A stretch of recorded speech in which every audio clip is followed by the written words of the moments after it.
কথাতেই জয়, কথাতেই ক্ষয়, আবার কথার ভিত্তিতে সম্পর্ক রয়, আবার সেই কথার ভিত্তিতে সম্পর্কের ক্ষয়।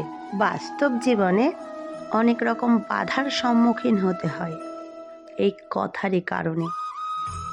তাই কথাকে ভিত্তিহীন বলে কেউ মনে করবেন না, সেটার মূল্য অনেকখানি।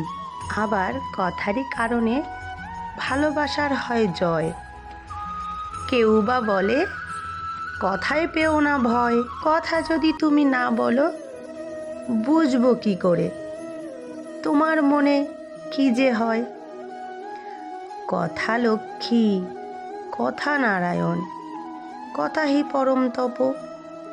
সেই কথারই কারণে একে অন্যের হয় মনের বাঁধ গঠন। তাই বলি, এমন কথা বলো তুমি আমার মনে দেয় যেন শিহরণ।